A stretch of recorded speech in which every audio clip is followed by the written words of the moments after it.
I awakened from a dream this morning that was so impactful that I feel I should share it here. Not only for the purpose of possibly helping someone else that may be on this journey, but to enhance the journey itself, my own personal journey, which I find more and more is an inward thing more than an outward thing. Now, first of all, I want to share very significance of the song you hear in the background happens to be the very song I was meditating on when the news of my brother's death reached my ears. And I have not shared this with anyone actually, but I recall feeling a peace about my brother in that moment. A peace that was his spirit speaking to my spirit and letting me know that everything was all right. Now, I'm not going to go into deep detail about the whole experience because that's not my intention here. But I want to mention it enough so that it's understood that this journey that we're on, it's an inward thing. There's so much going on outside of us, and it's easy to get distracted and caught up in what's going on around us and miss the important picture. And I feel for my brother, most of his life, he missed it until that moment. That moment where everything outside has ceased and you have no other choice but to go inward.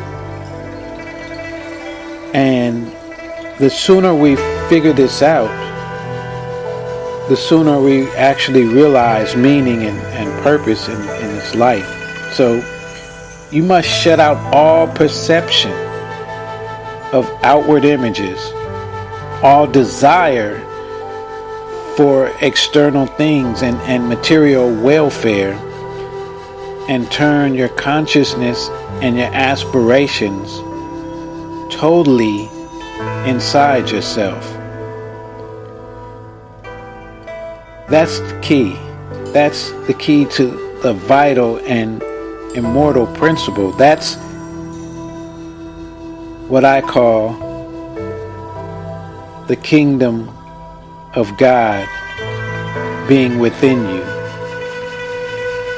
See, the kingdom of God is not to be found outside of you in religion, in good deeds, in study. I would say prayer, but true prayer for me, the practice of prayer and meditation, is actually a going inside, a going inward of yourself. So I would have to say that prayer is definitely part of it. But it's all within you. And like the story of the prodigal son in the parable, we've all wandered away so far into a far country, and we've lost our consciousness of this. We've gotten so far away from this. That is, in my opinion, why every religion and philosophy teaches a coming back, a returning to God. You know, you've come down and like a spiral motion or that winding staircase into this lower world and this imperfect form of existence coiling around us as we became increasingly thickening vestures, culminating in our own outermost dense body, this flesh around the true essence of our being, which dwells inside. You know, our mentality has woven about a veil, and more veils and veils of illusionary notions, thoughts, and things believed to be important that perhaps just took us further out concerning our real nature and the nature of true life. But in order to truly be on the right path of this journey, and let me just first say the right path, the true path, I've found in my years of studying different religions, different sects, and different beliefs that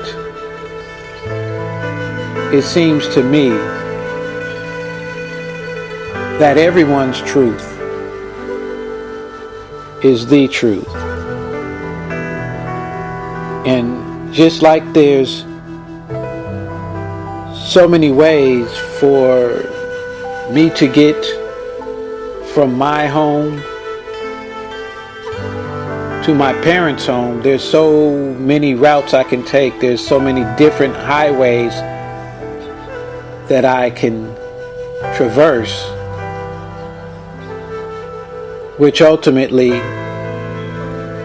will end up in me reaching the destination of my parents' home. And I use that analogy to remind myself before I judge or criticize someone else's path or try to say that someone else's way to God is the wrong way.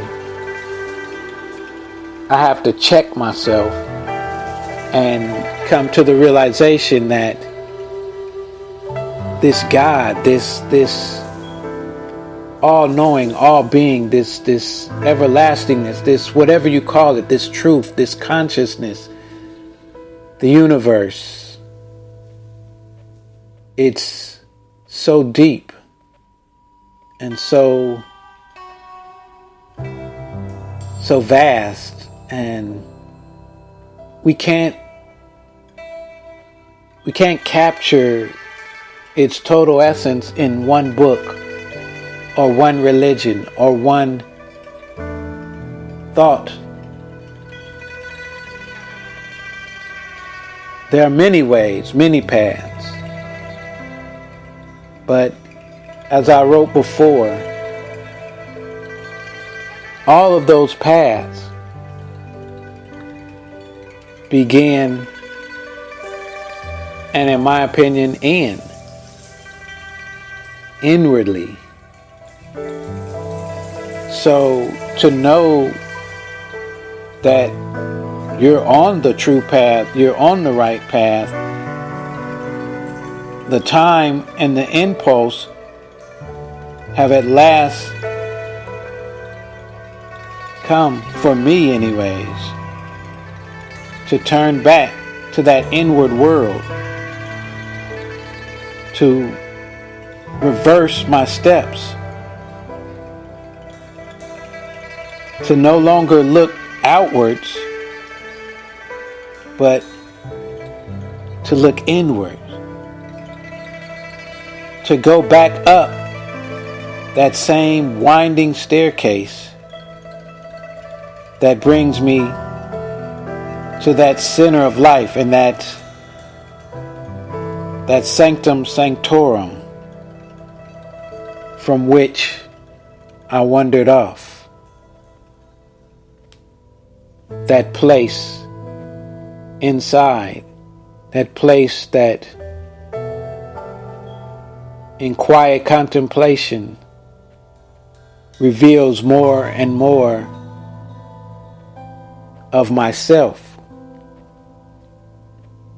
as I study and begin to learn and know myself. That natural philosophy, the study of man that leads to the knowledge of God and divine wisdom by revealing the ultimate divinity, which is at the base of our own human nature.